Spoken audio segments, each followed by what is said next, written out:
Bisous. Ouais. Joker. Et tu cut. Ça, ce sera à couper. Hein. Heureusement qu'on n'est pas en live. Bonjour tout le monde, c'est parti. Ouais. Bonjour tout le monde, petit débrief du Dakar 2025. On a la chance d'avoir David Castera avec nous. Bonjour à tous. On a la chance d'avoir également Nils Terrick et Romain Bouzigon. Et Charles Yerps qui devrait arriver. Charles Yerps qui est là, et voilà. Retard au pointage, ça s'appelle. Pénalité directe 30 secondes. pour commencer. Ouais, je sais pas trop par où commencer, mais on voulait faire un petit débrief de ce Dakar. Donc, on s'est posé 2-3 questions. On savait pas trop lesquelles te poser en premier, David, mais on s'est dit qu'on allait revenir sur un sujet. On nous a posé pas mal de questions sur cette journée où bah, il y a eu à moitié une grève. Et bah, on est un peu en off, hein, on peut en parler maintenant. On voulait juste savoir un petit peu ton point de vue là-dessus. Je connais ton point de vue, je pense, mais Non, j'ai surtout été très surpris parce que je m'attendais absolument pas. Ça m'est jamais arrivé. Ça fait, j'ai commencé en 2005. Donc, il y a eu des cas où on aurait pu le faire et ça n'a jamais été fait. Et quand on m'a appelé pour venir sur le départ, on m'a dit ah, David, il y a un souci avec les motards, faut que tu arrives. Je suis arrivé tranquille. Je pensais que c'était un truc à 2 balles. Et je vais voir, non, on ne veut pas y aller. Ah bon, vous ne voulez pas y aller? Et non seulement ils ne voulaient pas y aller, mais en fait, ce qui m'a le plus surpris, souvent j'ai des débats avec les premiers et peu avec le milieu de peloton ou encore moins avec le fond qui dit bah, nous on roule. Et même derrière, ça bloquait aussi. En fait, c'était tout le monde qui ne voulait pas y aller. Il y en avait 2-3 qui voulaient y aller. Bon, bah, j'ai dit ok, je sentais qu'il y avait aussi beaucoup de fatigue chez les amateurs et j'ai cédé.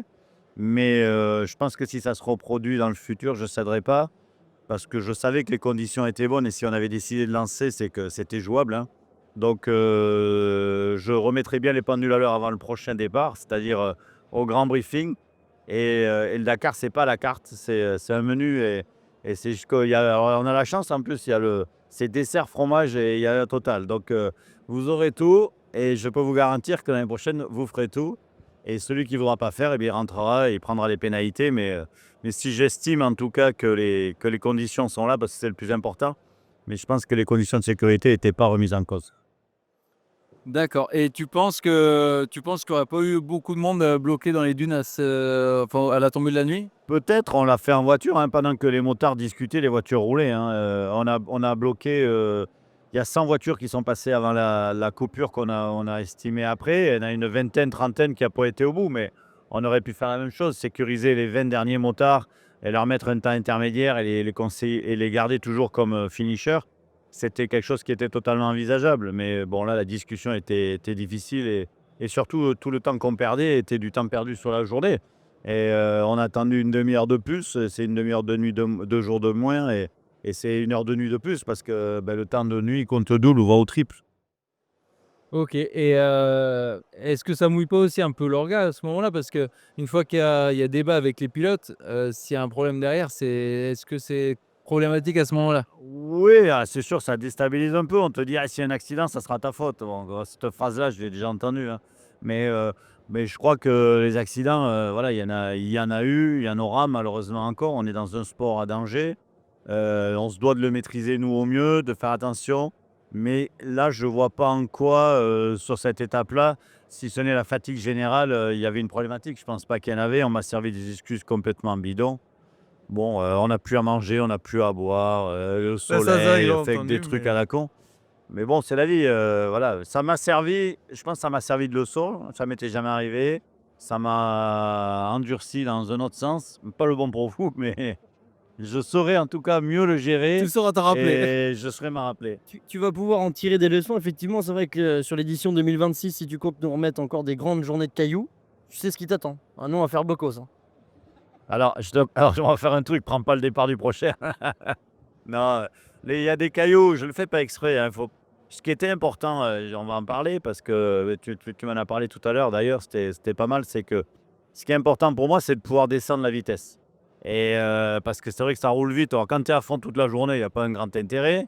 Mais descendre la repose un peu vitesse, quand même, des oui, fois, ça même. repose. Non, des fois, on est content, le compteur, il tourne plus vite.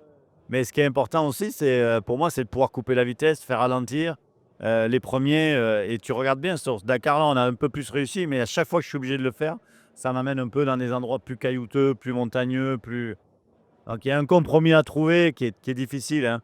Mais donc on va un peu plus y faire attention, c'est sûr. Mais le parcours tel qu'on l'a un peu dessiné, je pense que déjà ce sera plus simple. Moi, j'avais une petite question comme à te poser. Au niveau de l'organisation, c'est pas forcément un reproche, mais comment vous organisez pour nous faire des liaisons des fois de 500 kilomètres comme archi longues? Est-ce que c'est vraiment dans le fond pour nous fatiguer ou pour que ça soit beaucoup plus dur pour la journée de faire une grande liaison comme ça? Ou alors c'est que on n'a pas le choix de passer par cette route-là et de faire comme ça 500 kilomètres un matin sur la route sans grande. Ça n'a rien quoi. Tu l'as fait combien de fois sur le Dakar? Bon, la question. Eh ben, Une seule fois. non, Une non, seule fois. non, on l'a fait Une cette seule fois. année, on a fait l'année dernière au même endroit. Par Dakar. Mais pourquoi? Parce qu'il y a un moment, il y a des choses qu'on peut faire, des choses qu'on ne peut pas faire. En 2020, cette spéciale, vous l'avez faite par la piste. Et j'ai dû l'arrêter parce qu'il y a eu beaucoup d'accidents. Parce que, en fait, c'est une partie du désert qui est extrêmement rapide, avec beaucoup de dunes cassées. Dans ce sens-là, elles sont toutes en dunes cassées. Et il y a eu des accidents. On a arrêté la course parce qu'on n'avait plus d'hélico. Donc, en fait, c'est vraiment une zone accidentogène. J'ai le choix. Soit je dis, ils font 500 km pour la sécurité, soit je vous envoie à prendre des risques. Tu me connais un peu, j'essaie de faire attention. Donc, effectivement, il y a une étape dans le Dakar, mais il n'y en a qu'une. Tu cumules sur tous les Dakars, mais il y en a eu une qui est longue parce que c'est le seul accès à l'Empty Quarter. C'est pour ça que l'arrivée était là-bas aussi.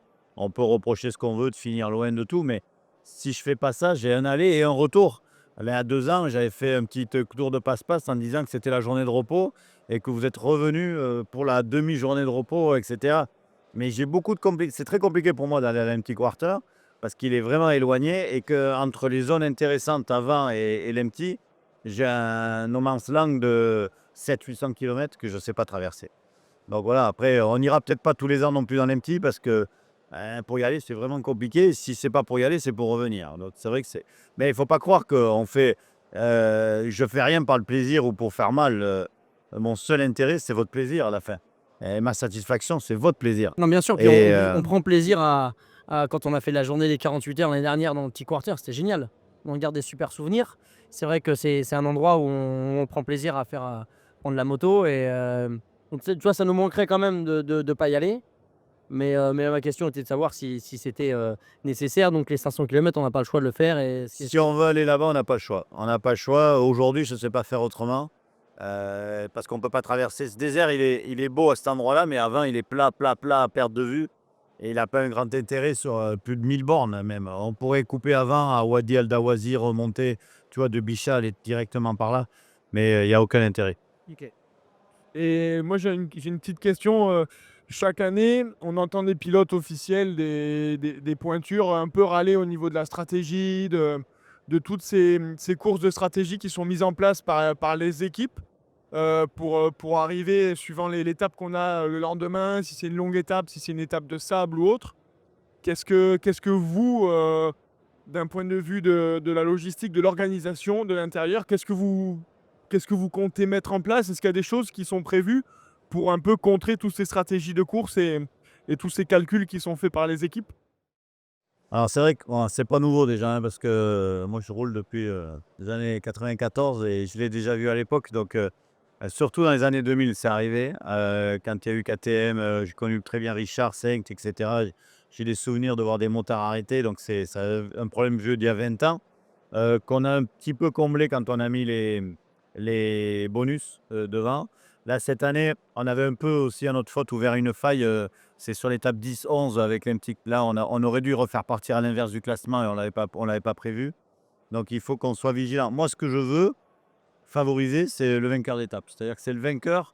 Il faut donner l'envie de gagner, mais il faut que ça soit une récompense parce que si c'est une punition, ça n'a pas de sens. Donc, il faut qu'on travaille dans le sens de la récompense aux premiers ou en tout cas les 4-5 premiers. Et on va être plus attentif l'année prochaine à travailler dans ce sens-là, que ce soit en moto et comme en voiture aussi d'ailleurs. Parce que c'est les 2 premières étapes, il me semble, où les premiers l'ordre est redistribué. Et pourquoi, par exemple, pas continuer sur les étapes suivantes? Pourquoi simplement sur les toutes premières étapes? Si tu fais ça à chaque fois, celui qui va gagner le prologue, tu vas lui donner le Dakar parce qu'en fait, Ouais. il va partir Il vert, choisira à il va chaque fois arriver sa vert et à place. chaque fois, il va reprendre sa place. Donc en fait, je vais faire de l'autocritique, hein, l'erreur qu'on a faite, c'est de ne pas rajouter une étape entre la 1 et la 48 heures. elle aurait servi uniquement à remettre une stratégie normale avant de partir sur la 48 heures. Et là, on a donné un peu un gros avantage au vainqueur du prologue parce qu'en fait, il a choisi sa place, donc il a choisi 20. Et oui. Il fait quasiment 1 ou 2 heures, il gagne l'étape Il gagne le les premier premières, soir. ouais. Et comme c'était la 48 heures, on a réinversé. Donc en fait, il n'aurait pas fallu la 48 heures pour pas inverser tout de suite, faire une étape normale et inverser après. On inverse pour la 48 heures parce qu'il n'y a que du sable et ils ouvrent. Ou alors après, il faut des 48 heures sans sable, à étape normale. Et à ce moment-là, on pourrait peut-être le faire aussi. Donc en fait, je suis toujours embêté à jongler entre sur quoi ils vont rouler. Si c'est que du sable, tu sais que le premier, ben, il est mort. Il est condamné à prendre du temps et à perdre du temps. Et quand c'est pas du sable, il perd du temps, mais les bonus peuvent aider. Donc je suis toujours en train d'essayer de compenser entre les deux. Dans les dunes, il prend pas de bonus? Si, il y a des bonus, on les accentue aussi. Mais la différence, elle est quand même, reste une punition quand même en termes de chrono. Donc il faut qu'on fasse un peu attention à. Mais sur une édition avec moins de dunes, s'il n'y avait pas l'empty par exemple sur un Dakar, là on pourrait jouer plus sur une étape normale et juste jouer avec les bonus. Ce ne sera pas une question, mais plutôt un petit mot en tant qu'accompagnateur et pas encore pilote sur ce Dakar. Par rapport à toi, à ton organisation, chapeau, parce que c'est quand même un bivouac de quoi 3500 personnes et c'est incroyablement réglé. Ça a l'air de rouler tout le temps.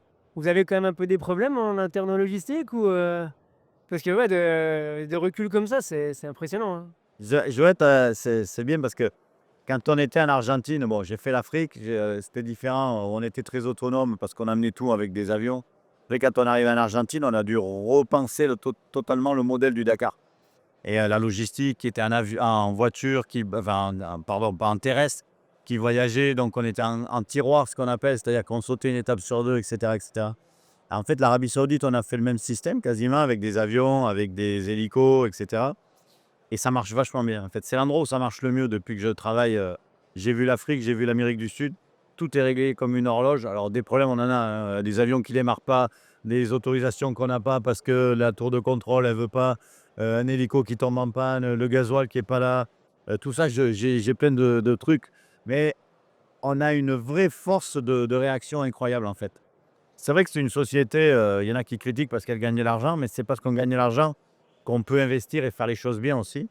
Et on ne s'interdit pas de ça. Et j'ai de la chance avec la direction d'ASO, c'est qu'on pourrait faire le Dakar avec moins et économiser, mais on prendrait des risques. Tandis que là, on a beaucoup de doublures sur des postes, on a un hélico en plus. Dès qu'il y a un hélico qui tombe en panne, on a un qui arrive, et ça nous est arrivé, vous ne le voyez pas tout ça. Quand on a des ravitaillements, c'est pareil, un nombre de ravitaillements, et à un moment, quand tu n'as plus de camion, tu n'as plus de camion, mais là, on a toujours un spare, etc. etc. Et on arrive à jouer. Mais tu sais quoi, c'est ce qui me plaît le plus en fait sur le rallye. C'est quand il se passe des merdouilles. Je ne sais pas si vous vous rappelez, il y a 4 ans, on a quand même inversé 2 étapes quand il pleuvait. Vous avez fait l'étape 8, enfin vous avez fait l'étape 9 avant de faire la 8. Ouais, je ne sais pas si vous réalisez, mais c'est un truc de dingue pour nous. Parce que la bouffe était près d'un côté, mais pas de l'autre. On a dû envoyer la nuit, faire de la bouffe, faire un truc. On a tout inversé. Les équipes étaient déjà parties se mettre en place. Elles sont revenues de l'autre côté. On a réinventé.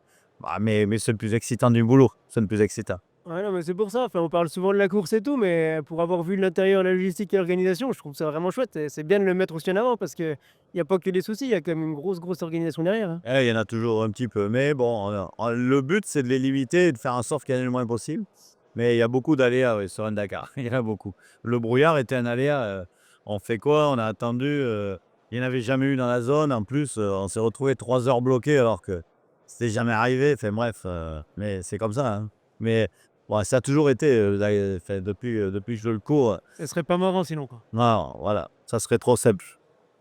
En tout cas, ça me rassure que tu nous dises qu'il y a quand même des petits couacs de logistique parce que nous, d'en bas à Motard, j'avoue qu'il y a des matins ou des journées, on regarde l'hélico dans lequel tu es dedans et on se dit putain, il a quand même la meilleure place du rallye. Ouais. Là, t'as tort. T'as tort. Tu sais qui c'est qui a la meilleure place, c'est vous. Et gardez-la longtemps parce que j'ai été pilote moto, j'ai été copilote voiture. C'est la belle vie. Hein. Et gardez-la parce que de l'autre côté, c'est quand même pas mal de stress. On se dit tu vois, c'est dur, tout, on dort pas beaucoup et tout, mais tu dors combien de temps sur un Dakar? 4-5 heures par nuit. Moi, je dors moins que vous, je vous le dis tout Un de suite. peu moins, ouais. Pas beaucoup moins, mais un peu moins. Non, mais c'est important de dormir. Dormir, je pourrais, si tu veux être partout, tu dors pas, mais si tu dors pas, tu es pas lucide non plus. Tu vois, quand il se passe des choses comme, bon là, c'était pas extrêmement grave, mais quand ça veut pas partir, si tu es non seulement fatigué, pas enfin, tu peux plus Ouais, tu peux réagir comme vriller il un faut. moment. Ouais. Faut prendre il faut aller très vite, en fait, dans les décisions surtout et pas trop vite non plus. C'est-à-dire que et si tu es fatigué, tu les prends plus, tu les prends plus. Ah, c'est En tout cas, quand on regarde le Dakar de notre point de vue en tant que compétiteur, ce qui est vachement agréable à voir, c'est que ben, vous avez l'air d'avoir un don pour bien, bien s'entourer. Parce que tous les gens dans l'organisation, ils sont contents d'être là. Ils vivent ça, enfin, ils vivent la chose. C'est une chance pour eux d'être sur le Dakar. C'est une expérience de vie aussi pour les gens de l'organisation. Et ça, en tant que compétiteur, c'est super agréable à voir parce qu'on n'a pas, on retrouve pas les comportements qu'on pourrait avoir dans une entreprise lambda du quotidien. Et c'est vrai que c'est une belle école, je pense, humaine aussi pour la partie organisation et tout ce petit village qui se met en place pendant 3 semaines, c'est vraiment sympa. Bon, écoute, ça me fait plaisir que tu dis ça parce que c'est important pour moi. C'est ce que je demande à mes équipes, en fait, hein. Je suis assez dur avec eux sur le relationnel qu'ils peuvent avoir avec vous. Et, j'insiste énormément parce que, en fait, je ne veux pas dire que ça n'existait pas avant, mais que j'ai insisté quand je suis arrivé, c'est sur la notion de clientèle, en fait. C'est-à-dire que vous êtes des aventuriers, vous avez vivre une aventure, mais en même temps, on vous doit quelque chose derrière. Il y a un service, il y a des gens. Et je me suis toujours un peu battu avec eux pour que, ben, voilà, pour que ce rationnel il soit le meilleur possible. Et les gens qui viennent sur le Dakar, ben, s'ils ne sont pas dans cette dynamique, ils ne restent pas, hein. Alors après, ce n'est pas le job d'une vie, donc c'est aucun problème à les changer. Je l'ai déjà fait, hein. Il y a une personne que j'ai virée à la journée de repos. Donc j'ai dit, ouais, non, non, il y a 3 4 ans, je lui ai dit, écoute, ça marche pas. Merci, au revoir, il est rentré chez lui. Mais, mais voilà, après, il y a toujours des gens qui n'ont pas compris, c'est pas que c'est des gens mauvais, qui n'ont pas compris pourquoi ils étaient là et quelle était leur importance. Et on insiste énormément voilà, sur cette relation. Pour moi, je leur dis, vous avez le droit de prendre des vacances et de venir sur le Dakar. Ça, je peux le comprendre. Mais c'est ce qu'ils font tous. Ils sont tous payés aujourd'hui, tous rémunérés, c'est important. Mais en même temps, ça va être un moment convivial, sympa, mais sérieux. Et je pense dans la vie, on peut allier les 2. On peut savoir s'amuser, être sérieux et être sérieux quand il faut l'être et bien faire son boulot. Et c'est ce que je demande à tous ces équipes. Nous, on les appelle les équipiers, hein. C'est pas des volontaires puisqu'il y a une forme, il y a un salaire, mais c'est une forme de volontariat quand même parce que c'est quand même pris sur des congés. C'est des gens qui ont un métier à côté, mais qui sont passionnés, qui s'investissent. Et quand je vois les ambiances en départ spécial, des équipes, des CP, des trucs, et des arrivées, tous ces gens-là sont proches de vous, en fait. Et ce qui en témoigne, c'est que nous, en tant que concurrents, je pense que c'est pareil pour tous les concurrents, mais on a la chance on arrive à nouer des relations amicales avec des gens de l'orga. Je veux dire, moi, je suis très pote avec l'équipe qui sont au départ spécial. Et bah, ça témoigne vraiment de cette bonne ambiance globale du rallye. Et ça, c'est super important, je pense. Ouais, vous passez du temps au départ. C'est vrai qu'on arrive toujours aux 45 minutes, 1 heure avant. Et j'ai déjà remarqué, il y a une ambiance un peu spéciale sur les départs. Il y a le café, à un moment, on peut manger un bout. Ouais, c'est de la convivialité Et pure à ce ouais, moment-là. ouais, et L'arrivée aussi. l'arrivée Mais aussi, l'arrivée, mais On l'arrivée, on a reste un peu moins longtemps, en fait. On mais est en fait, ça pressé de dépend de la rentrer, liaison, donc mais on arrive à manger, oui, bien oui, aussi, oui, tu vois? oui, oui. Ouais, faut Ça, pas il faut trop pas en tout me parler, je dire parce crois. Il que faut pas trop il y a des dire. choses que je sais pas que je dois pas savoir. Non, ouais, alors on n'a rien dit. Non, non, alors ouais, Derrière on mange nos rations, tu vois? T'inquiète pas, je suis au courant, hein. Non, non, mais ils sont vraiment adorables tous et d'ailleurs, ça me fait rebondir un peu sur une question qu'on me pose, souvent, enfin qu'on nous pose, régulièrement, c'est, comment on vient travailler sur le Dakar? Alors, pour être les équipiers? Ouais. Les critères, Non, les quels sont les équipiers, critères aussi? c'est souvent, d'abord, c'est des candidatures. On reçoit beaucoup, beaucoup de candidatures tous les ans, ouvertes, de gens qui ont des profils très différents. Et moi, j'aime bien aussi ça, d'essayer d'ouvrir un peu le profil. Mais alors, il y a des gens font de la balade toute l'année avec des 4x4, qui ont l'habitude de conduire. Il y a des gens qui ont fait de la compétition. Il y en a qui n'en ont pas fait du tout, qui sont juste passionnés. Mais on essaie, puis on prend des hommes, des femmes, et c'est tout ce mélange sur lequel on travaille. J'évite trop le copinage parce que, à chaque fois tu te fais avoir, mais c'est important. On reçoit les gens en fait. On les reçoit comme, pour un entretien d'embauche à chaque OK. fois. Discuter avec eux, comprendre les motivations, il y a des profils que je prends pas. S'il y en a un qui me dit: «Bah, d'abord si c'est un one shot parce que j'ai envie de voir ce qu'est le Dakar», on prend pas parce qu'on essaie de Tu vas travailler dans le la durée. former pour Former une fois. pour rien, bon, c'est pas intéressant. Essayer de travailler dans la durée. Et au-delà, il y a un autre profil que j'aime pas, c'est on me dit non, mais j'ai envie de faire le Dakar dans 2-3 ans, donc je vais venir voir ce que c'est. Bah, si tu veux venir voir ce que c'est, il y a d'autres manières. Et ça, c'est pas le profil de gens qui vont m'apporter le sérieux et tout ce qu'on me demande, la qualité qu'on me demande. Donc, j'ai eu des gens géniaux qui s'investissent comme jamais. On se recroise, hein, j'en ai vu quelques-uns d'ailleurs, ils sont ici sur le salon. Mais non, non, c'est une super équipe et c'est très sympa. Ouais. Ok, mais super. Pour la partie organisation, pour moi, c'est tout. Merci. Bon, Hein? T'as un dernier point quand même, juste pas pour lancer des fleurs, mais c'est vrai qu'on parle souvent de sécurité sur le Dakar, il y a des dangers, des choses. C'est quand même impressionnant ce que vous mettez en place sur la sécurité.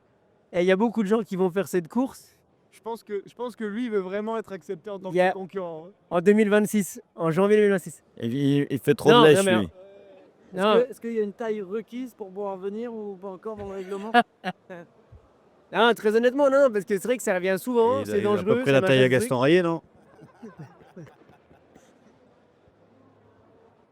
Non, c'est gentil. Mais c'est des équipes, c'est notre métier, donc on se doit d'être pro. C'est vrai que sur la sécurité, on peut parler de tout ce qu'on veut. C'est le rallye le plus sécurisé au monde. C'est vrai qu'il se passe des choses et qu'il y a des accidents.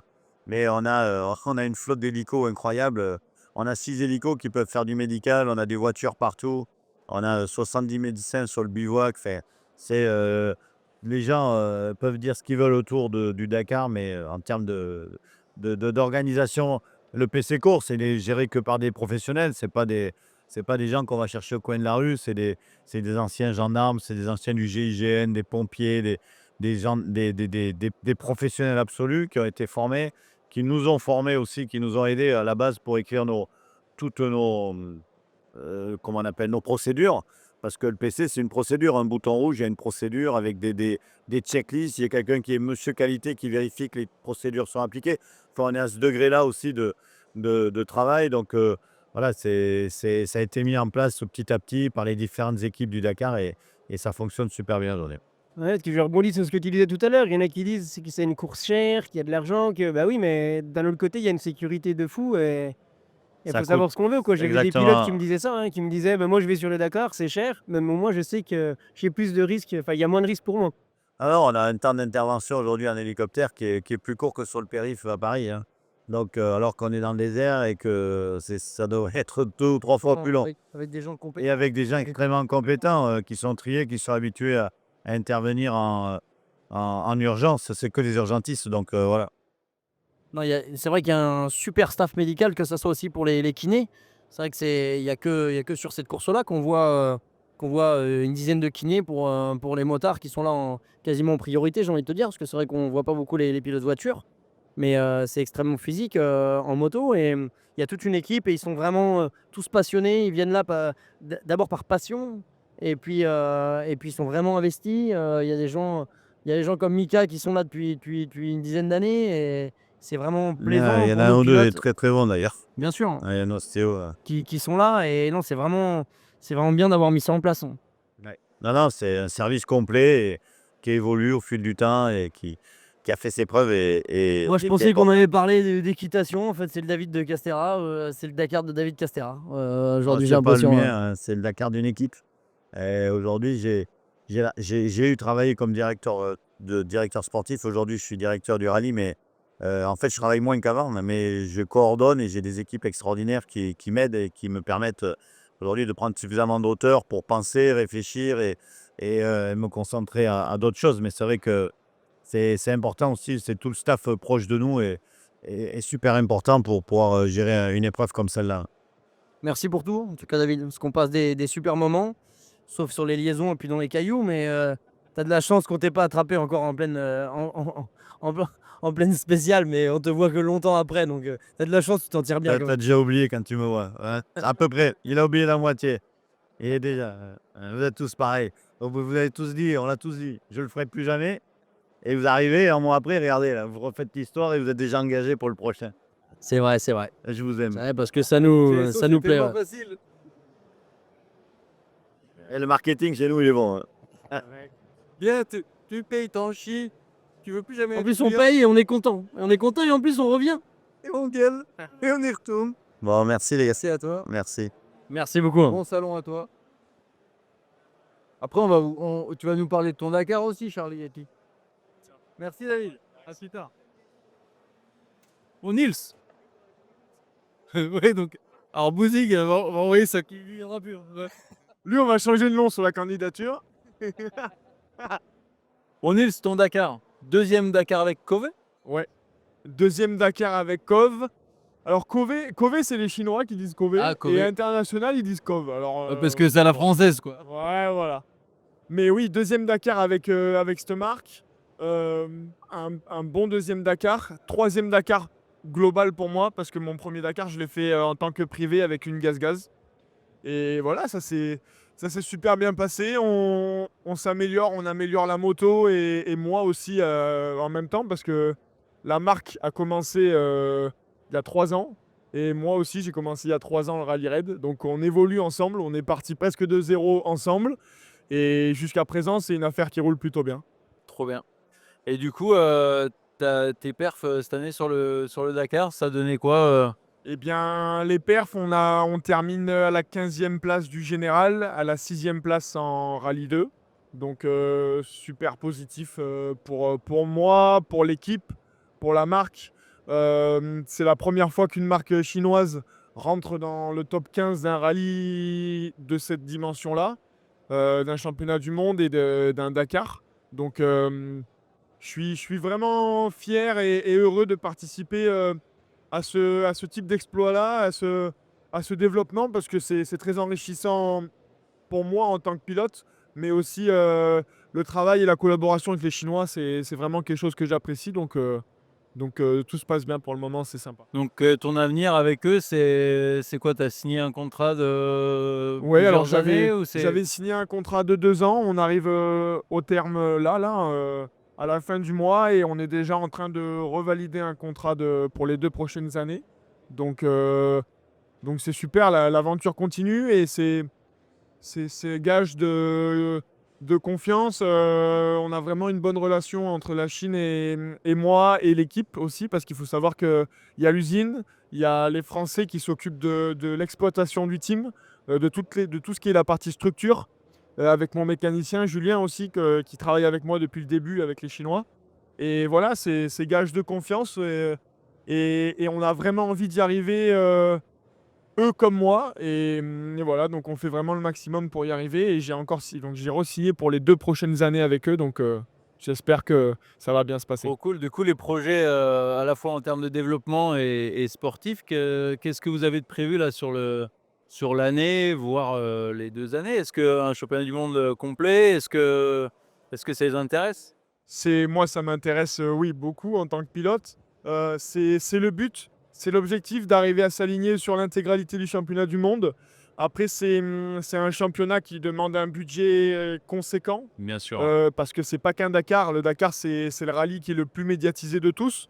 C'est celui dont on parle le plus, mais il faut savoir qu'il y a combien? Il y a 7 dates, 5 ou 6 dates au championnat du Abu monde. Dhabi, Afrique du Sud, le Maroc et le Dakar. Ouais, il doit y Et, avoir 5 dates. et il le me Portugal, semble. je crois. Voilà, il y a Ça fait 5 5 dates. dates, ouais. Et c'est 5 beaux rallyes sur plusieurs continents.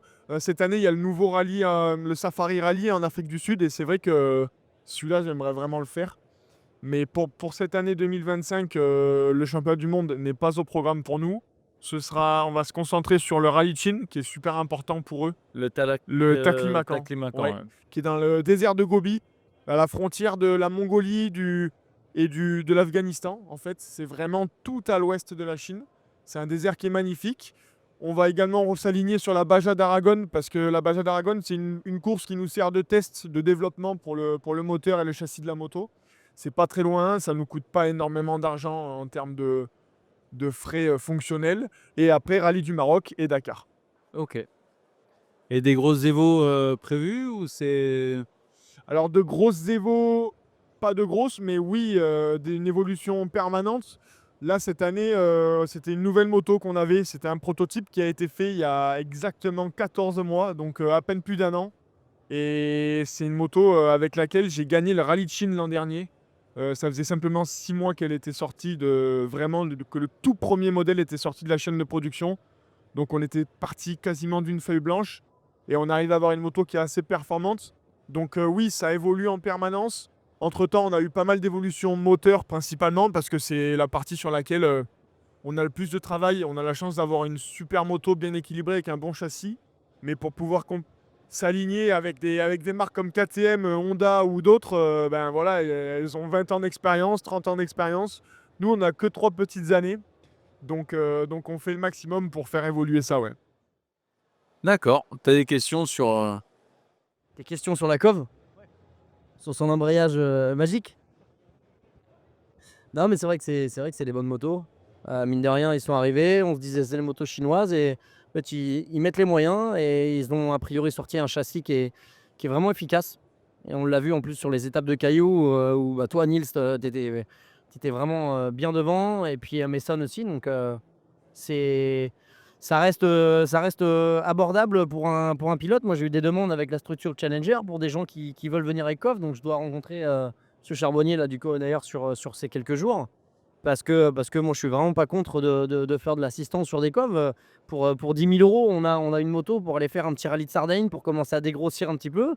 Et puis, c'est vrai qu'un pilote, maintenant, après, qui veut commencer vraiment à faire un résultat, à avoir une moto efficace, il peut, bah, écoutez, après, partir sur une KT ou sur une Honda. Mais la cove, pour moi, elle est bien pour commencer en rallye. Et quel que soit son niveau, elle a l'air de faire le job un petit peu. Ouais, tout à fait.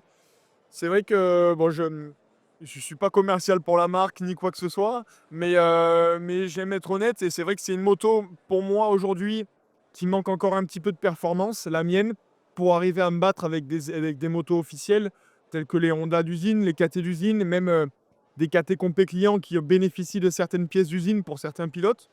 Nous, il nous manque, voilà, on est vraiment dans la tranche la plus. Pour avoir le petit step supplémentaire, c'est là où il faut beaucoup d'investissement, beaucoup d'expérience. Et on est en train de construire tout ça. On va y arriver, c'est sûr. Après, comme je dis souvent, la Cove, en fait, ça a été une des premières motos à rendre le rallye, l'aventure et le désert accessible à tous. C'est-à-dire que c'est une moto qui est très abordable en termes de prix, en termes de qualité qui est robuste et fiable. On l'a démontré sur un grand nombre de courses auxquelles on a participé. Et voilà, et c'est une moto qui correspond aujourd'hui largement à plus de 80% du plateau des pilotes en rallye raid, que ce soit sur le Dakar ou sur tous les autres petits rallyes qui peuvent y avoir. C'est une moto qui est très facile, très polyvalente, qui est fiable et c'est aujourd'hui, bah, si toi tu as eu beaucoup de demandes, nous on en a eu aussi beaucoup. Et, et c'est bien parce qu'il y a une vraie dynamique. C'est une marque qui a un côté racing et qui veut vraiment se développer sur ce Ouais, secteur-là. puis Donc, on sent aussi l'engouement des gens à vouloir venir en rallye et que ça soit de plus en plus accessible, du coup, surtout en Ouais. termes de budget grâce à ces motos-là. exactement. Exactement, ça ouvre une porte à, à des pilotes qui veulent venir se confronter sur des courses, à venir découvrir le rallye. Et voilà, aujourd'hui, une KTM, je parle de la KTM parce que c'est la moto qui est la plus répandue et celle qu'on voit le plus dans ce monde-là. Et qui est aujourd'hui une moto qui est exceptionnelle, qui a abouti comme pas possible, mais qui reste très très onéreuse. Et la Cove est bien en dessous en termes de tarifs. Et, et en termes de performance, comme je l'ai dit, elle conviendrait à 80% du plateau largement. Alors, je suis d'accord avec toi sur le fait que la KT est plus chère. Par contre, ça reste une valeur sûre. Absolument. Et ça garde de la valeur aussi. C'est qu'une moto neuve, elle va coûter cher et elle va décoter forcément si tu veux la revendre après. Mais tu arrives malgré tout à revendre. Toi, la moto, elle vaut 38 000 euros maintenant, la nouvelle. 38 000 euros TTC, tu vas la revendre après un Dakar à 30 ou 32 000. Ouais, Donc toi, absolument. le ratio, il est raisonnable. Et de même que les anciennes, tu vois, aujourd'hui, la moto de Dakar 2024, elle avait un Dakar en Maroc. Bah, elle est partie à 26 ou 27 000 euros. Ouais, Donc, ce que tu dis est vrai. La décote de la moto de rallye de la KTM est très faible. Après, ça reste quand même une grosse somme à sortir ah ouais, bien sûr. pour le pilote qui a un petit budget et qui cherche ses partenaires et tout ça. Là, on parle d'une moto pour faire un Dakar, mais par exemple, pour avoir accès à des petits rallyes, à des rallyes qui sont beaucoup plus petits au Maroc ou ailleurs, une moto Cove, par exemple, peut-être correspondrait un peu mieux à cette clientèle-là. C'est sûr que pour un Dakar, l'arme idéale, ça reste la KTM, mais pour les petits rallyes, pas tout le monde a les moyens et la possibilité d'acheter une KTM Ouais, bien pour faire un petit rallye d'une semaine pour aller essayer, quoi. Bon. Bah écoute, on va passer un petit coup à Charlie, rapidement, parce que je crois que tu as des obligations, faut que tu traînes pas trop. Moi, je voudrais juste savoir, Charlie, derrière nous, il y a un magnifique camion là que tu as inauguré au Dakar, c'est ça? Tout à fait, Ça a ouais. été ton premier Dakar avec. Et Exactement. du coup, qu'est-ce que c'est quoi le projet Eh ben, on a monté donc la structure Challenger Racing Team. Donc c'est un team vraiment pour amener les pilotes en rallye, les jeunes pilotes, voilà, pour les former à la navigation, pour les emmener au plus haut niveau s'ils veulent participer à un Dakar, ou alors juste simplement s'amuser sur un kart à rallye, un rallye du Maroc, ou peut-être même d'autres courses. Donc voilà, peut-être les emmener même à Dubaï, pas forcément avec le camion, mais voilà, pour emmener les gens, les guider et puis les conseiller sur, Il est en sur train de comment nous faire. piquer nos clients, là. Tu prends les formations à Benji et puis après tu peux venir au Dakar avec nous. Voilà, c'est ça. Ouais, on parle pas très fort, c'est ça? Ouais, Bienvenue, Mylène. Mylène, Mylène présentez-vous. qui a changé de pantalon surtout. Quoi? Elle a changé de pantalon parce que Mais pendant non, 15 j'avais jours ce elle avait le pantalon. même. Faut tout de suite ça vanne. Ouais, j'étais crado et alors vous étiez pas crado vous? Pas du tout propre tous les jours. Non. Non, impeccable, impeccable. Nils il a eu le droit à sa machine dans le camion, il a tout eu. Ah oui, c'est vrai que vous avez le droit à des machines, moi que dalle. Alors, machine, on y a droit, oui et non. Moi, je suis Moi aussi, allé, j'en ai une je suis allé avec des mendier néons. chez Charlie dans son team parce qu'ils avaient une machine à laver et j'ai eu droit à une machine pendant le Dakar. Bon, c'est pas mal déjà. T'es bien vu de ouf. Moi, j'ai essayé de ramener Stéphane. Il m'a dit oui, faut que je les vois, je viens les voir après. Mais là, tout le monde lui saute dessus, tout le monde a envie Bien de faire des entendu. autographes. Stéphane, quoi. Donc, j'ai échoué à ma mission. Moi je vais laisser mon micro à Mylène, je vais vous laisser, j'ai des clients qui m'attendent, je vais aller les voir. Merci Menji pour ce petit live. Dakar, on s'en branle, quoi. On sait pas ce que t'as fait de ton Le, Dakar, c'est quoi ça le Dakar? Je connais pas mon. Il fait le Dakar, lui? Non, mais on peut dire un petit mot sur le Dakar rapidement. Ça s'est bien passé. Et puis voilà, la navigation parfait, tout s'est super bien passé. Pareil, j'ai eu tout le même point, tout va bien, nickel. Ah, ça c'est cool. Ouais. Mais voilà, Salut. super. Hein, les waypoints, on a adoré, et c'est bien passé. Allez, casse-toi. On se refait un petit tac, hop, là j'ai chauffé la place. Ah ouais. Je vais apprendre mon job de tendre les micros, quoi. Bah ouais. Non, je sais pas, c'est un petit échange sur le Dakar. C'était ton deuxième Dakar cette année, Mylène. Ouais, c'était mon deuxième déjà. Ouais, ça va vite. Bah, en fait, toujours hyper contente de couvrir cette course incroyable. Comme je le raconte souvent, moi, c'est une course que je regardais à la télé avec France Télé. Donc, de me dire que j'ai la chance d'aller couvrir ça et tout, c'est juste fou. Enfin, c'est comme vous. Moi, il y a pas mal qui rêvent de le faire en moto, dont vous. Bah, moi, c'était les rêver de le faire en journaliste, en fait. De me dire, une fois, j'ai envie de le couvrir. C'était dans ma checklist de la vie et je suis contente de le cocher pour la deuxième fois, quoi. Et comment t'as atterri sur le Dakar? Parce que t'as des préposités. T'es une passionnée de moto, de deux roues, de sport mécanique. Comment t'en es arrivé là? Ouais, je fais de la moto depuis que je suis petite. Ok. Je suis passionnée de moto depuis que j'ai 6-7 ans parce qu'il y avait un terrain de cross à côté de chez mes parents, à D'accord. Notre-Dame-de-Gardanchon, voilà, Ah, où il y avait Camille Chapelière et tout à l'époque qui roulait. d'accord. Et du coup, quand j'allais à l'école et tout, parfois on passait devant ou même faire les courses avec ma mère parce que le truc de course était juste à côté. Et je regardais à chaque fois et ma passion, elle est née de là. Et après, du coup, je suis une journaliste spécialisée dans le sport méca, auto et moto. Et c'est pour ça que la chaîne L'équipe m'a demandé de venir sur le Dakar, D'accord. en résumé.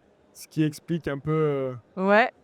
tout ce langage moto qui est maîtrisé, Ah bah oui, non, mécanique ouais. et tout ce qui va avec. Ouais, non, mais je suis passionnée. En fait, je suis passionnée des machines, mais aussi de la performance des pilotes. Je pense que c'est ça aussi. Et c'est ce que je retrouve au Dakar, c'est que j'aime l'humain. Et je trouve qu'au Dakar, il y a des histoires incroyables. Tu vois, c'est pas que la perf de la machine. Il y a aussi vous, les dangers que vous prenez. Enfin, et j'adore en fait ce mélange de cette course incroyable où c'est pas qu'une course. Il y a des aventures humaines incroyables derrière et je trouve que c'est dingue. Ouais, c'est vrai que on a tendance à dire un petit peu aujourd'hui, le Dakar, c'est moins une course d'endurance qu'avant, etc. Alors c'est une course d'endurance au sprint parce que c'est vrai que c'est un long sprint, on va dire. Parce que c'est vrai que les spéciales qui font entre 400 et 500 km tous les jours, je sais pas toi, mais moi j'attaque presque comme dans une manche de motocross. c'est dur quand on le dit parce que les gens, ils te regardent, mais c'est pas possible, tu fais pas 6 heures à bloc. Ben si, si, je t'assure, on est vraiment à fond. Mais en dehors de cet aspect-là et de la compétition qu'on vit, nous, en tant que pilote, il y a une vraie aventure humaine. Et que ce soit nous qui la vivons, ou les assistances, ou les personnes de l'organisation, ou comme toi, les journalistes qui permettent de faire refléter cette course-là au grand public. Et c'est ça qui est génial dans le Dakar. Mais je pense que vous êtes tellement à fond dans votre course que vous vous rendez pas compte de l'effort qui est produit pendant la course. Non, mais vraiment. Ouais, non, c'est clair. Bah, c'est tellement long. Mais en fait, c'est marrant parce qu'on est un peu dans une bulle où tu te rends même pas compte de ce que tu es en train de faire. Tu sais, de toute façon, tu vas le faire. Tu sais pas comment. Et quand tu es à la maison, tu te dis putain, mais attends, ça va être vraiment la merde, quoi, tu vois. Et en fait, quand tu es dedans, c'est tellement. Bah, en fait, c'est normal. On y est, on y va et puis on donne tout, quoi. Mais c'est vrai que. Enfin, tout mettre comme ça, enfin le soir, enfin moi je sais que le soir j'étais rincé, surtout cette année, c'était vraiment dur. Mais par contre, c'est là où j'en ai parlé plusieurs fois avec pas mal de monde, mais le là où la préparation en amont paye, c'est quand le lendemain, en fait, tu repars tes frais, quoi. Et si le lendemain t'es rincé, bah, je pense que ta prépa, elle a été un peu foirée, quoi. Pour Et vous, là, c'était un des plus durs cette année. moi, C'était le plus dur. pour moi, oui. Oui, c'est vrai. Alors, on dit toujours, chaque année, on dit c'est le plus dur, c'est le plus dur. Mais c'est vrai que cette année, il a été particulièrement compliqué parce que, comme le disait tout à l'heure David quand il était avec nous, ils font en sorte de casser le rythme, la vitesse moyenne. Ils essaient de vraiment la diminuer et ça passe par des parties sinueuses vraiment techniques, enduro dans les cailloux, des passes sinueuses, des canyons, vraiment des marches cassantes. Et, et ça, c'est vrai que ça rend la chose vraiment difficile. Et je me souviens de quelque chose qu'il a dit, David, lors du briefing général au départ du rallye. Il a dit cette année, on vous a peut-être fait le plus dur des rallyes, le plus dur des Dakar. Et c'est parce que ça fait 5 ou 6 ans qu'ils sont en Arabie Saoudite. Et il a dit c'est le Dakar de l'expérience pour nous en tant qu'organisateurs. Et c'est vrai qu'on avait souvent entendu parler, du moins moi, les premiers rallyes en Arabie Saoudite, les premiers Dakar, c'était que des grandes pistes, des grandes étapes à bloc avec des plateaux où on restait accéléré à fond pendant des centaines de kilomètres. Et ça, en fait, c'est quelque chose qu'ils veulent éviter de plus en plus.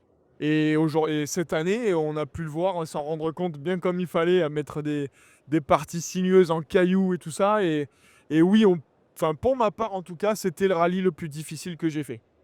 Après, même en ayant mis la 48 heures chrono et la marathon direct, je pense que là, c'était aussi hyper dur, tu vois. Pour les machines, pour tout le monde. Ouais, bah, on était direct dans le bain et c'est vrai que après c'était aussi, ils ont eu aussi des contraintes logistiques, hein. Ils étaient un peu obligés de les mettre à cet endroit-là, etc. Donc je pense qu'il y a plein de choses qu'on ne voit pas, qu'on s'imagine même pas. Et voilà, après, ils y font un super job, hein. Tous les ans, on se dit, attends, on va tourner en rond et tout.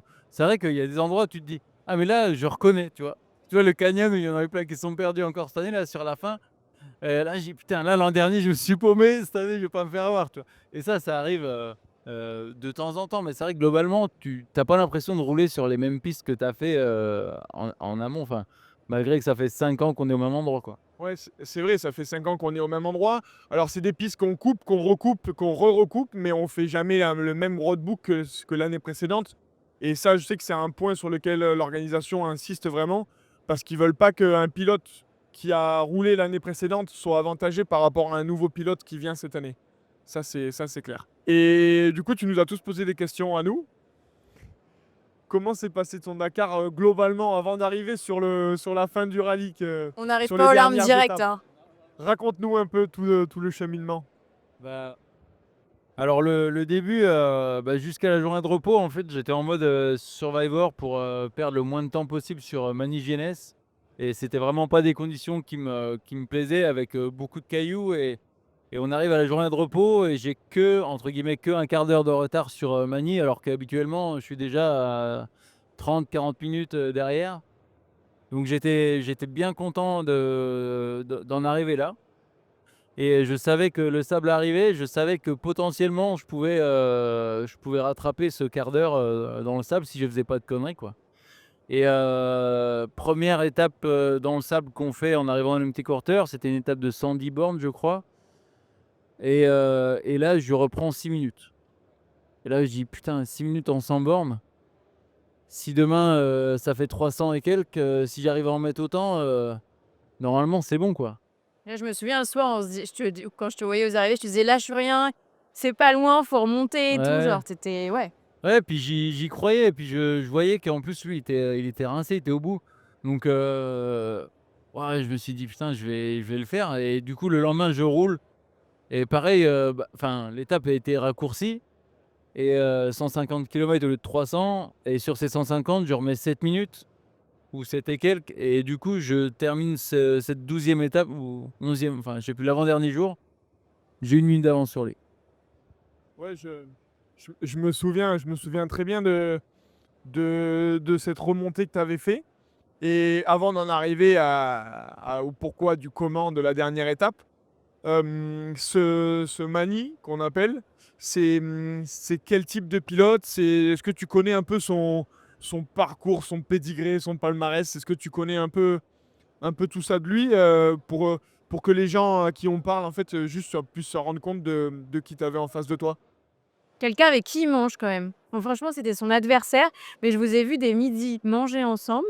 Vous êtes adversaires, mais vous entendez Mais super en bien. Et fait, ça, il c'est. est gentil, tu vois. Ouais, Enfin, ça, là, c'est on le ouf. voit sur les images derrière, tu vois. Ça, c'était, j'avais perdu, je lui montre mon truc et tout. Il était, enfin, tu vois, limite, il se sentait mal à l'aise du truc, tu vois. Mais on s'apprécie. C'est quelqu'un que on se parle pas beaucoup, mais enfin, on échange tout au long de l'année un petit peu. Et c'est quelqu'un de très gentil. Après, juste pour revenir sur son côté pilote, faut savoir que le mec, il a quand même 15 Dakar. C'était son 15e Dakar. Il doit avoir 22 Romagnacs ou un truc comme ça. Enfin, tu te rappelles peut-être mieux que moi, Clem, mais il a dû finir. Il est roumain, ouais. Et il a fait ouais, plus de 20 Romagnacs. Et le mec, techniquement, dans les cailloux, il est très fort. Il a une grosse expérience. Après, voilà, lui, il fait de la moto depuis super longtemps et il a beaucoup d'expérience. Moi, je suis à la base mécanicien. Je suis arrivé sur le Dakar comme j'ai pu il y a 8 ans, et je m'y suis mis à fond. Voilà, à partir de mes 21, 22 ans, j'ai commencé la moto. Donc après, voilà, il y a plein de choses que tu apprends sur le tard qui sont plus difficiles à apprendre que quand tu es jeune.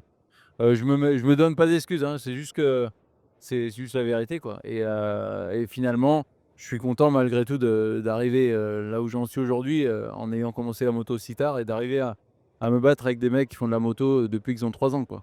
Quand tu es arrivé à la fin du Dakar, je sais parce que j'étais arrivé, tu es arrivé, tu comprenais pas ce qui s'était passé. Tu comprenais pas, enfin, tu disais ouais, j'ai loupé le truc, mais en même temps pourquoi? Parce que Charlie devant moi, et c'était Charlie qui était devant toi et qui l'a validé.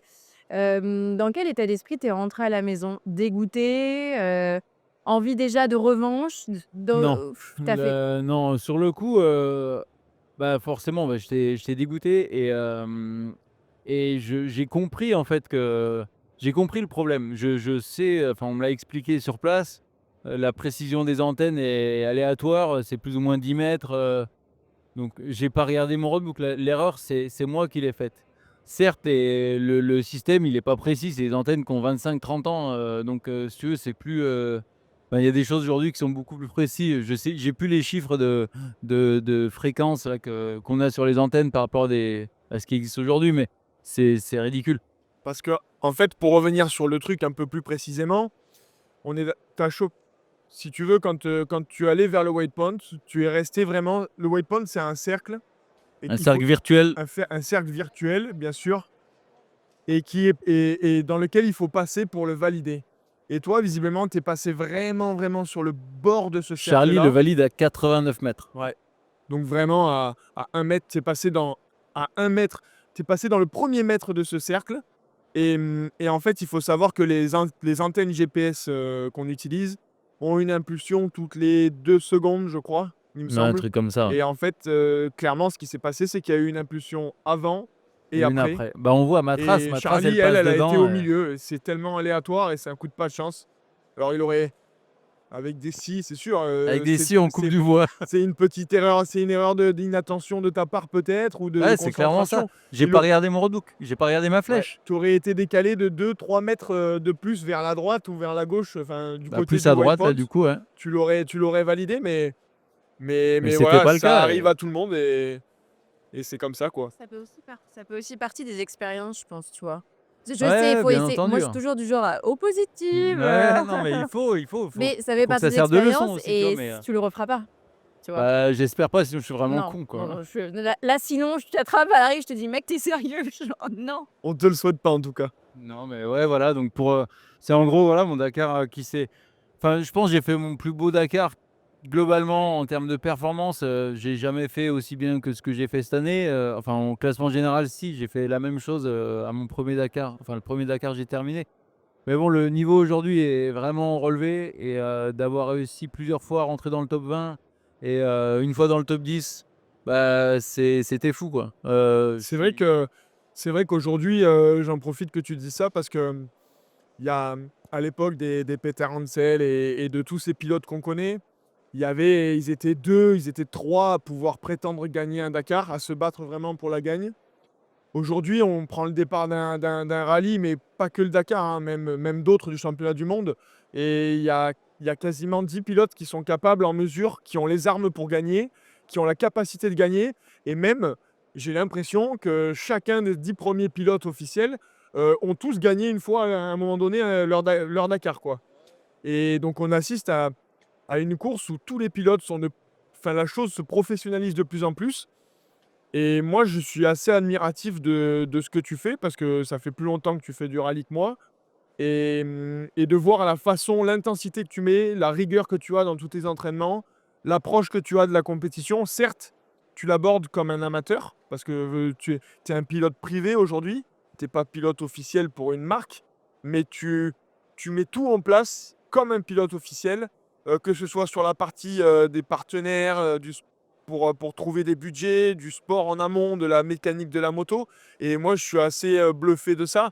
Est-ce que tu peux, enfin, raconte-nous un peu comment ta façon d'aborder les choses et comment tu vois tout ça, toi, de ton point de vue. Ouais, alors il y a plusieurs choses, je pense. C'est que bah, déjà, je suis passionné par ce que je fais, le sport en général, et d'avoir le Dakar en début d'année, bah, c'est un peu une ligne de conduite aussi pour toute mon année. Et ça me permet de me motiver à me lever le matin pour aller faire du sport, pour aller chercher des partenaires, pour travailler aussi et réussir à allier tu vois, le travail et la passion en même temps. Aujourd'hui, c'est ce que j'arrive à faire et je suis content. Et en plus, ça arrive à donner une bonne image du sport et à donner envie aux gens aussi.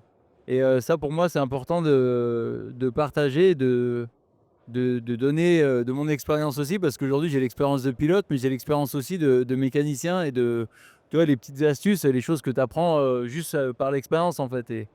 Et c'est aussi pour ça qu'on a aujourd'hui fait des formations, que ce soit en ligne ou en présentiel, pour bah, éviter à tout le monde d'aller perdre du temps et au final de l'argent sur des rallyes à faire des conneries et à devoir arrêter pour des bêtises. Tu vois, les dépannages en spécial, par exemple, bah, tu vois, j'ai répertorié la plupart des pannes qu'on connaît de ces motos et je vais te les expliquer et comment les réparer.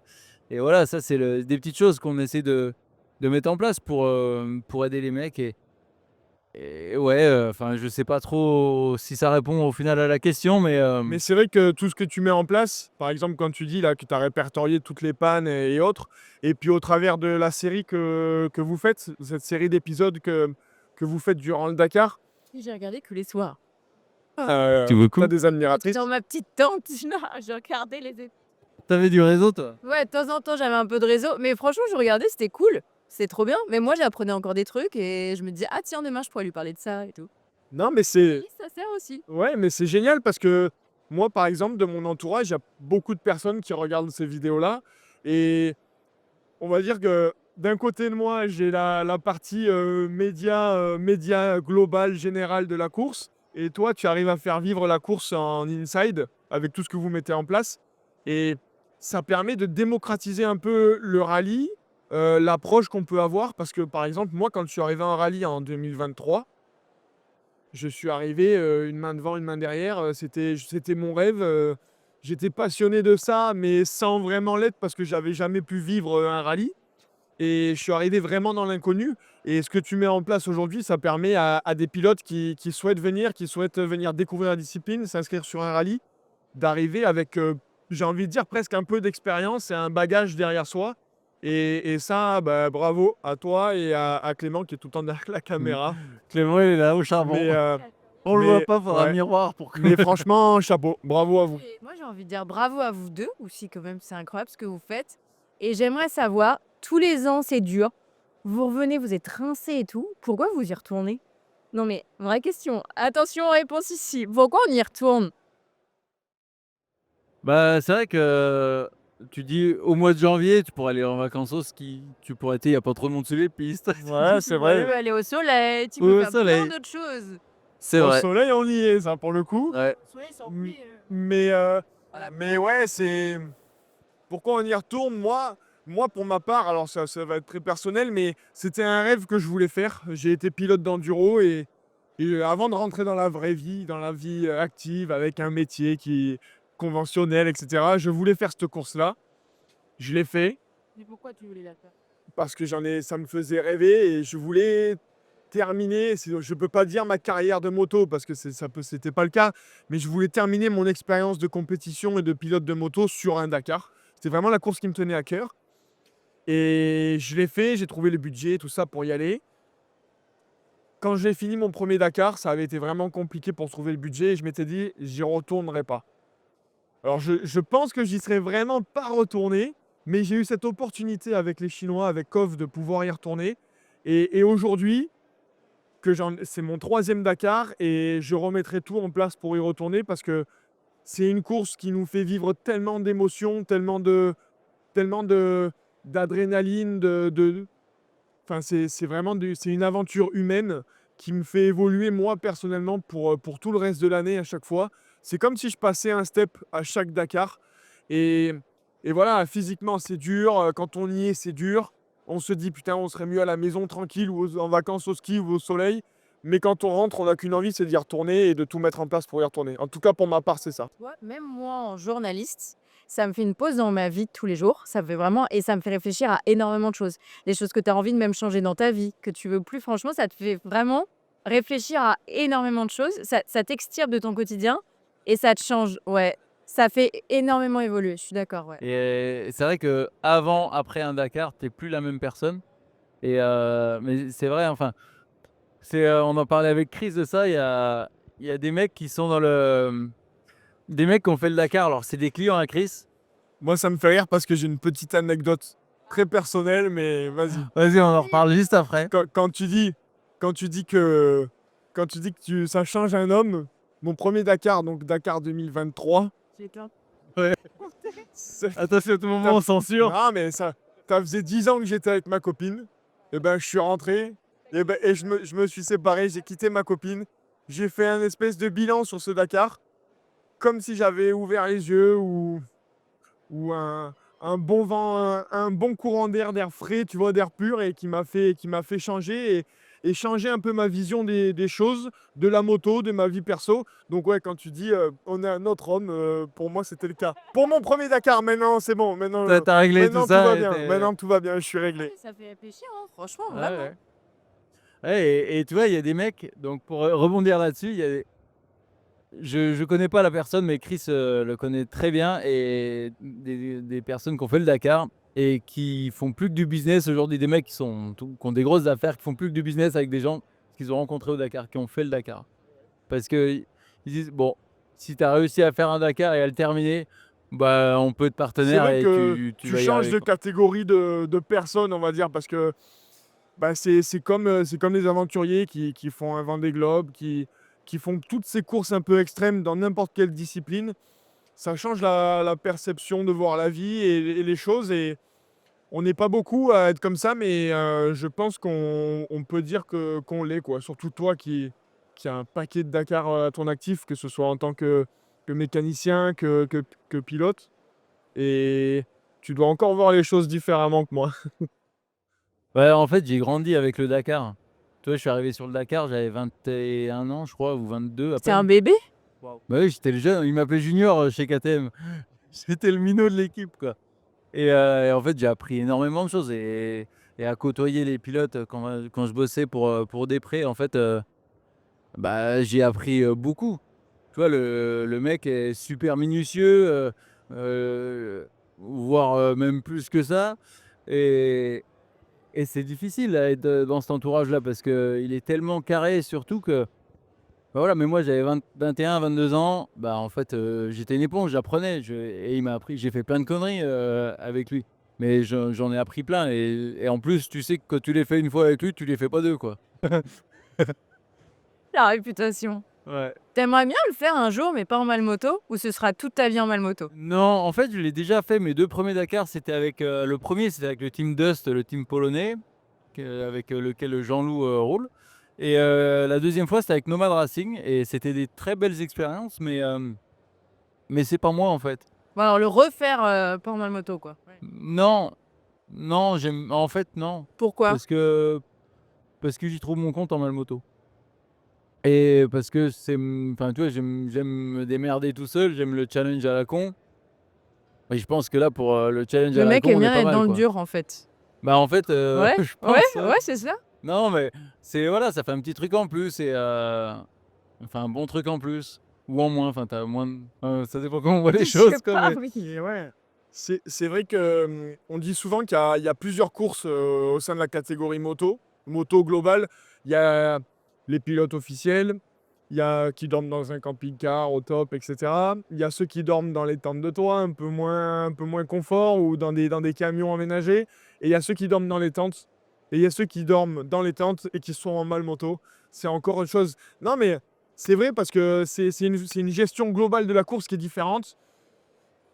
Tu réfléchis pas pareil dans la spéciale. Quand tu chutes, tu réfléchis pas pareil. Tu regardes si t'as pas abîmé ta moto, parce que une petite chute où tu endommages ta moto, c'est vite 1 heure de repos en moins le soir. Et tout ça sur le Dakar, ben, c'est un cercle vicieux qui se répète de jour en jour. Et non, chapeau. Et tu vois, moi j'ai eu la chance de faire mes Dakar avec des assistances à chaque fois. Alors la chance, parce que toi tu as l'air très heureux, hein, aussi. Mais je pense que j'aimerais terminer moi sur un Dakar aussi en mal moto. Parce que j'aime la débrouille, je bricole beaucoup, je fais pas mal de mécanique, enfin beaucoup de mécanique même. Et je pense que c'est une autre aventure, mais ce serait un Dakar que j'aborderais vraiment différemment, pas du tout de la même façon.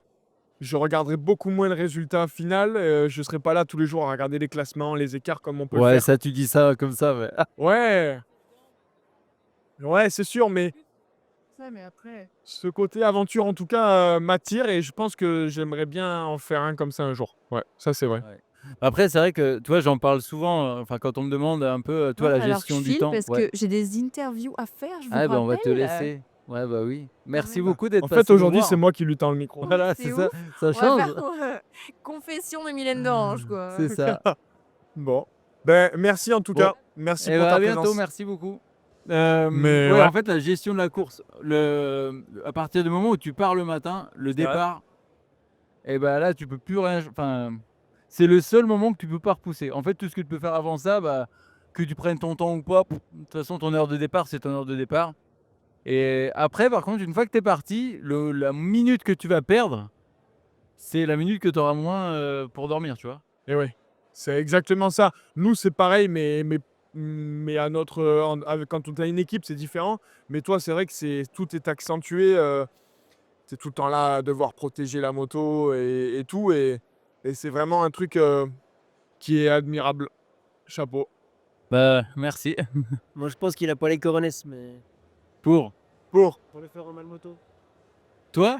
Ah, moi, pour l'instant, qu'est-ce ah qu'elle nous ouais, ramène, carrément. Qu'est-ce qu'elle nous ramène? Benji, ça c'est un casque de bobo parisien, ça. Ouais. Non? On Ça, va c'est se un faire casque de défoncer par tous bobo les bobos parisiens. Voilà. Qui met ce genre de casque avec un bobber. On est désolé. Hein. Elle roule avec des motos sans garde-boue, un bobber. Tu pourras couper 2-3 trucs? Non.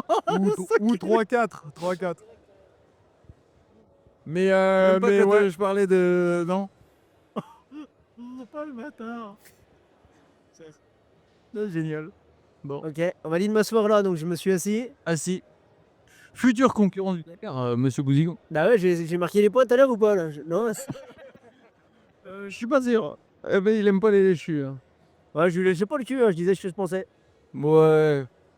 Non, c'est vrai, mais. En vrai, de vrai, c'est vrai. Parce que c'est facile, tu vois, en vrai. Ça saoule, t'es derrière les. Enfin, tout le monde dit ouais, la sécurité, c'est dangereux, c'est machin, mais quand tu vois vraiment comme c'est mis en place, c'est quand même hallucinant. La logistique, c'est quand même hallucinant. Et c'est vrai, bah, toi, c'est avec Nomad que j'en parle avec Manu. Tu me disais ça, il me disait, bah ouais, ça coûte cher. Il dit, moi, je préfère amener des compétiteurs sur des courses comme ça parce que j'ai beaucoup moins peur pour eux que sur d'autres courses beaucoup moins chères, mais où t'as pas un hélicoptère. Il me Ouais, dit, ça, carrément. C'est vrai que, tu vois, moi, je suis demandeur auprès de l'usine de faire d'autres courses, des petits rallyes de préparation pour le développement de la moto et tout. Et eux sont vachement réticents à ça parce que c'est vrai que sur le Dakar, sur le championnat du monde des rallyes, il y a un dispositif de sécurité, un dispositif médical qui est mis en place et qu'on retrouve nulle part ailleurs sur aucun autre rallye. Il y a plein de super rallyes autres que le championnat du monde ou que le Dakar, mais il n'y en aura pas un où il y aura autant d'hélicoptères, autant de médecins, autant une logistique aussi importante pour toute cette partie-là. Et c'est pour ça d'ailleurs qu'aujourd'hui, on ne voit pas les pilotes officiels sur d'autres courses que ces courses-là, simplement pour la seule et bonne raison que le dispositif médical est moins important et on est exposé à un peu plus de risques. Ouais, c'est Je pour ça, pense. je pense que c'est bien que ce soit dit aussi. Ouais. Ne serait-ce que pour rassurer nos familles. Hein. Ouais, bien entendu. Franchement, Niels, un petit mot pour Bouzig, qui va partir sur son premier Dakar, si tu avais un conseil à lui donner. Non, disons 3 conseils. De disons ton 5 expérience, conseils. de ton expérience de pilote à la fois d'enduro et de rallye, et maintenant que tu as l'expérience et tout ça. Les conseils que j'aurais à donner, c'est en termes de pilotage, c'est vraiment garder toujours une marge. C'est ce qu'on m'a dit aussi, moi, hein, mais c'est toujours garder une marge de risque, c'est-à-dire ne pas rouler à 100% tout le temps, parce que ça va pas loin dans un rallye. Toujours, toujours en garder sous la pédale, sous la poignée. Ça, c'est une des premières règles, je pense, c'est une des plus importantes. Après, c'est de partir pour une course, comme on le disait tout à l'heure, c'est une course, c'est un long sprint aujourd'hui, un rallye. Mais quand c'est ton premier rallye, il faut simplement penser à une chose, c'est aller au bout. Et pas s'attarder sur le classement, même si on est toujours un peu compétiteur et tout. Mais moi, il y a Stéphane Peter Hansel qui m'avait dit, avant mon premier rallye, il m'avait dit, t'es compétiteur, mais ne regarde pas le résultat, c'est pas toi qui vas gagner un rallye, c'est les autres qui le perdent. Il m'a toujours dit ça, et pas mal d'anciens C'est bien vieux. pas ouais. mal d'anciens pilotes de rallye, que ce soit Thierry Charbonnier ou d'autres, ils m'ont toujours dit la même chose. Quand tu veux regarder les résultats, c'est pas toi qui le gagneras, c'est les autres qui le perdent. Et ça, c'est quelque chose que je me suis Ouais, ça toujours mis marche. en tête.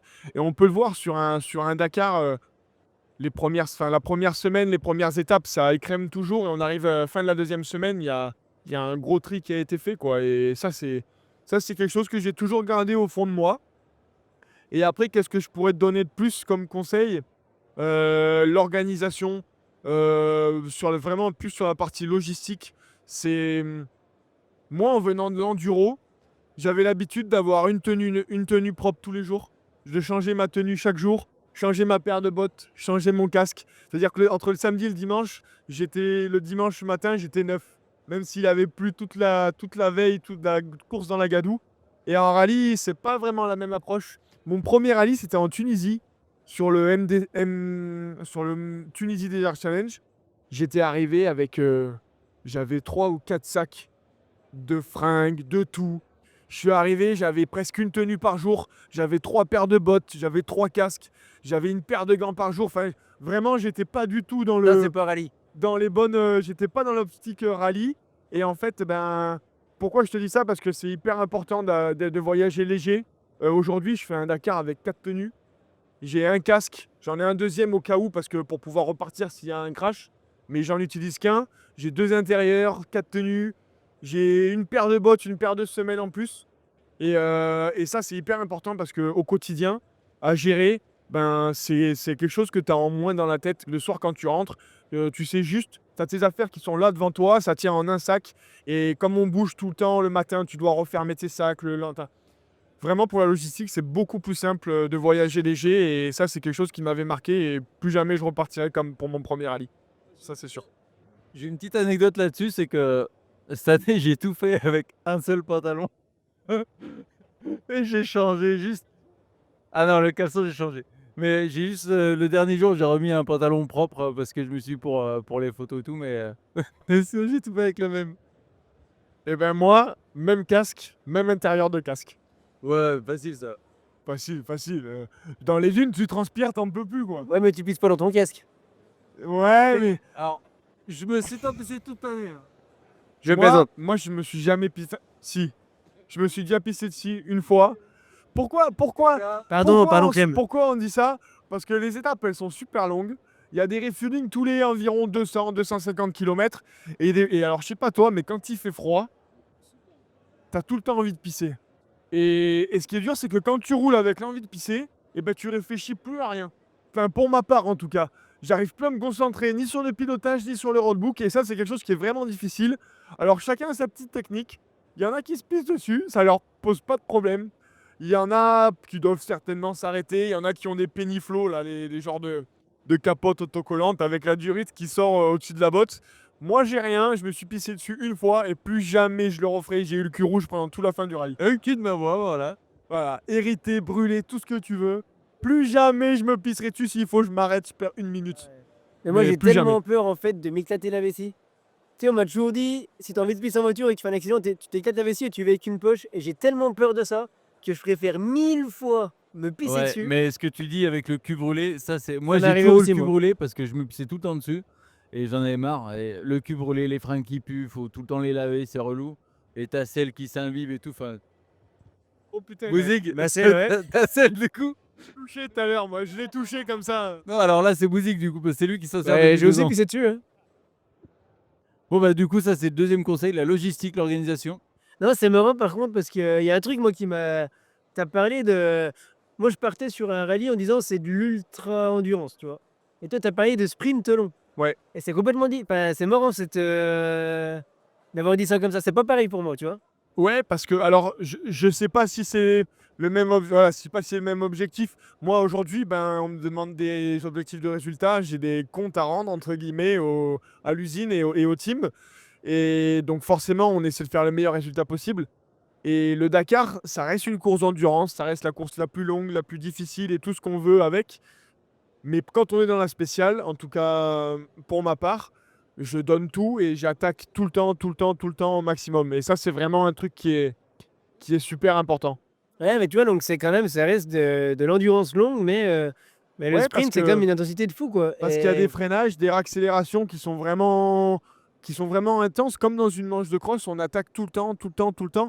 Quand on voit qu'à la fin d'un rallye, les premières positions se jouent à quelques minutes près. Avant, c'était à 1 heure, à une demi-heure, à 2 heures. Aujourd'hui, il y a même pas 5 minutes. Donc c'est... Voire même en seconde, il y a 2 ans quand. Ouais. Voire quelques secondes quand Toby perd Entre son. Toby Price et Benavides. Ouais, 40 Ça secondes. se joue à 40 secondes à la fin d'un Dakar. C'est combien d'heures un Dakar à peu près? 57 Là, cette cette année. année, Hein. c'était 53 heures le vainqueur. Et c'était le Dakar le plus long depuis, je crois, depuis l'Afrique. Ah ouais. 1405. 53 heures de spécial, et ça se joue à 40 secondes, à 1 minute, 2 minutes. Donc tu vois, en fait, tu peux rien laisser au hasard, que ce soit mécaniquement parlant sur la moto, sur les performances de ta moto, sur toi, dans ta préparation physique et dans ton pilotage. Tu dois, enfin, Bah, justement, tout le vous temps avez. arrêter. Alors, ouais. tout à l'heure, je te disais, autant je m'arrêterais pisser. Je dis ça, mais je m'arrêterai certainement pas pisser, tu vois. Mais vraiment, c'est Ah, bien sûr. c'est un sprint long parce que c'est un sprint sur 57 heures au final. Vous tu êtes vois. comme des enfoirés parce que pour un préparateur physique, c'est vraiment compliqué de le voir Ouais, je me préparer un doute. mec en endurance et en sprint. Le mec fait un Eh sprint long, putain, comment je vais faire comment Mais je vais c'est faire, vrai que comment ça je vais rajoute un peu de complexité à faire. la Et d'ailleurs, comment préparation. tu fais, toi, t'es un préparateur physique? Alors, j'ai pas de J'ai des prix en ce préparateur moment, hein, physique. si jamais. Enfin, non, je plaisante. Non, je plaisante. Ah, Je plaisante. Comment ça, plus de prix? Non, j'ai pas de préparateur physique. De ce côté-là, je sais pas si c'est la meilleure école ou la meilleure chose que je fasse, mais ça fait 7-8 ans que je faisais de l'enduro avant d'arriver en rallye. Et aujourd'hui, je connais pas mal mon corps et ce dont j'ai besoin. Et donc, je me fais un programme un peu à la carte, on peut dire. Et voilà, le fait que je connaisse mon corps et de connaître l'effort qu'il faut produire, j'essaie de me préparer en fonction. Mais non, j'ai pas de préparateur physique. Et j'y pense souvent. J'y pense souvent, du moins juste pour la, la tranquillité mentale, tu sais, du dimanche soir où tu te dis, bon, cette semaine, qu'est-ce qu'on va faire? Bah Tu ouais. vois?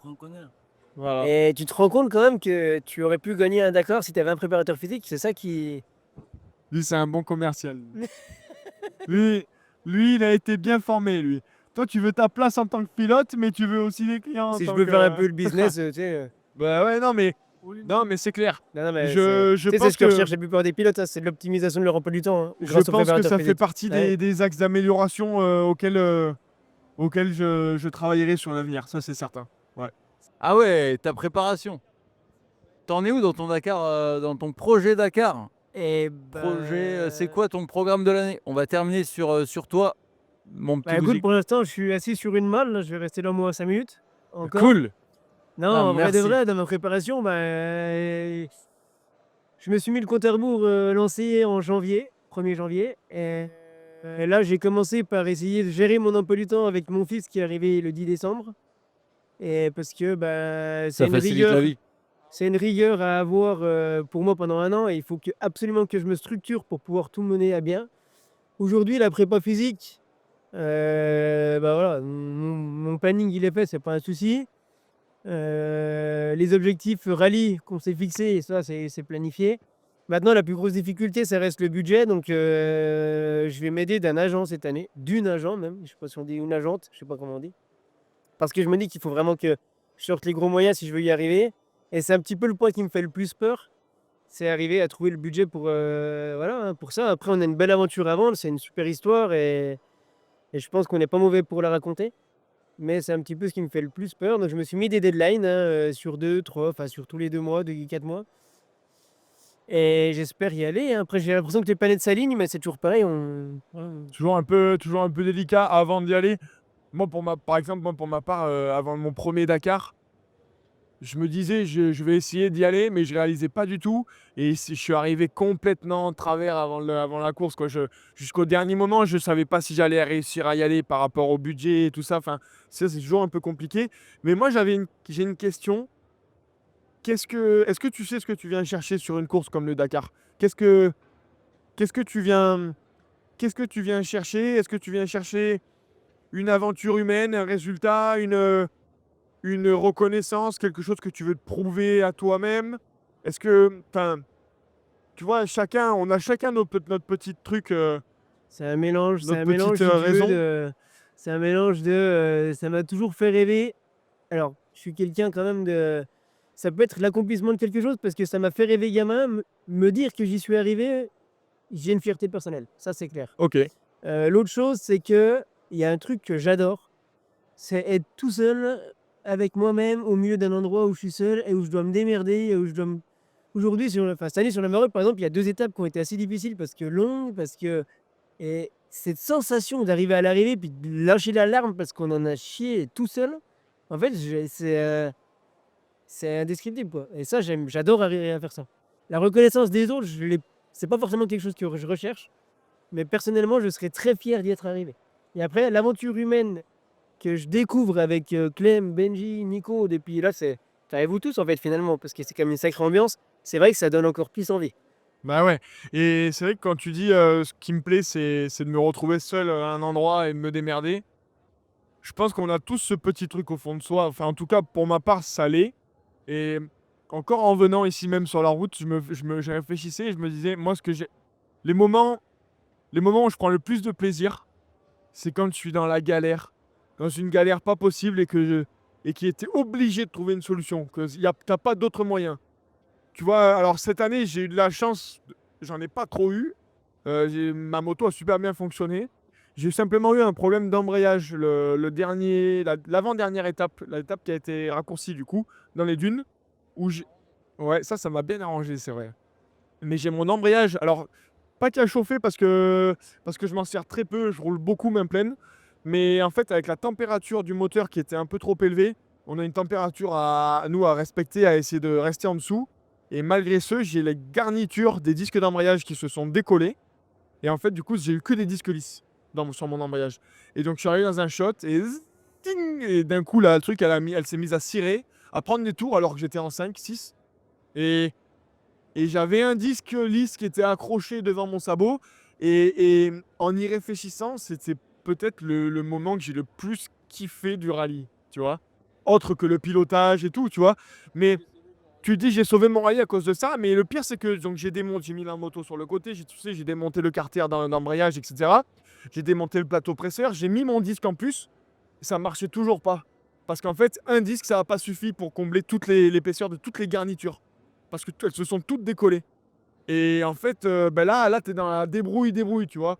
Et alors après coup, on m'a dit ah, t'aurais pu faire comme ci, comme ça. Et en fait, j'ai redémonté le disque lisse que j'ai mis en plus par-dessus. Et je l'ai tordu pour pouvoir l'onduler. Ouais, pour faire un genre de mauvais diaphragme, si tu veux. Pour essayer de un disque, avoir l'épaisseur de un disque et demi, quoi. Et ça l'a fait, j'ai pu rallier l'arrivée de la spéciale comme ça. Mais en fait, moi, c'est ce genre de débrouille-là qui me plaise le plus, tu vois. Et donc, ça fait partie un peu, ça rejoint un peu ce que tu dis, peut-être. Ouais, on est Voilà. adepte des plaisirs solitaires, quoi. C'est ça que- Exactement. Un petit peu, ouais. Un petit peu. Mais ouais, non, par contre, pour revenir à ce que tu disais sur le fait que tu es arrivé un petit peu en haut sur le Dakar, moi je l'ai fait sur le premier Maroc en fait. Je suis arrivé vraiment trop comme ça parce que j'ai essayé de chercher les budgets, les machins, les trucs. Et c'est pour ça que j'essaie de planifier dès maintenant parce que je veux pas arriver. Pour Enfin, arriver le peut-être moins reposé. possible, le moins possible, ouais. Arriver le plus reposé possible. Mais c'est aussi parce que j'ai eu une discussion avec Charles qui disait ça, qui disait on n'accepte pas des mecs qui sont comme ça parce qu'on sait que pour eux ça va être dangereux. Bien sûr. Et c'est pour ça qu'ils regardent le projet dans leur globalité, pas que le palmarès, c'est tout le projet, comment il l'a mené le mec pour arriver sur le départ. Et moi je veux vraiment prendre les choses en amont pour arriver à la tête, parce que je sais que j'arriverai pas la tête vide, Ouais, c'est sûr, t'arrives jamais vraiment la tête mais reposée. le plus possible. Et il y a toujours des problèmes de dernière minute, mais même quand tu es pilote officiel, il y a toujours des problèmes de Bah dernière oui. minute qui te prennent un peu la tête. Mais ça fait partie de la course et ça fait partie du cheminement pour y arriver. En tout cas, j'espère que ça va le faire pour toi et que toutes les planètes vont s'aligner et que tu arriveras au bout de ce rallye, quoi. Bah merci, ouais, je l'espère aussi. J'espère déjà être sur la ligne de départ, je serai le champ. C'est une première victoire pour moi. Ouais, Et c'est clair. Après, Peut-être que pour la conclusion, Benji il va vouloir venir dire un dernier petit mot, mais c'est une telle star qu'il est occupé à parler avec tout le monde. Il le arrive, mot de il la fin, arrive. on s'excuse, hein, il est très Est-ce que demandé. Hein. on disait pour clôturer comment on peut appeler ça, cette conversation, cette Ce interview, petit débat petit débat post-Dakar, post-Dakar. le retour Est-ce que tu as un mot pour clôturer tout ça? Tu fais en quoi en janvier janvier 2026. Alors, je ne ferai pas de mulet. Je l'annonce parce qu'on m'a lancé des trucs. Je ne sais pas. Je sais pas. Je sais pas. Si, enfin, j'ai bien des idées. Alors, j'ai émis des hypothèses durant le Dakar 2025 de faire un Dakar avec un véhicule un peu particulier. C'est quelque chose que j'ai toujours en tête, mais peut-être pas pour le Dakar 2026. Voilà, ce sera mon mot de la La fin. suite au prochain épisode. On se retrouve, très très beau. Ah oui, ah ouais, alors Ah là, ouais, on c'est fait comment le tu dis. youtubeur de C'est base. comme ça qu'il faut dire, voilà. Bah tiens, on va te Si donner tu l'essai. Si tu veux savoir la suite, je te conseille d'aller t'abonner, de liker et de commenter la publication. Oublie pas la petite cloche La petite cloche, ah ouais, ça nous aide beaucoup. pour les C'est un notifications. petit geste, mais ça nous aide beaucoup. Et si on revend 500 t-shirts, Nils se fait une coupe mulet. Non. Il a demandé à personne, mais bon. Allez, Allez, merci beaucoup. salut. Bisous à tous. À la prochaine.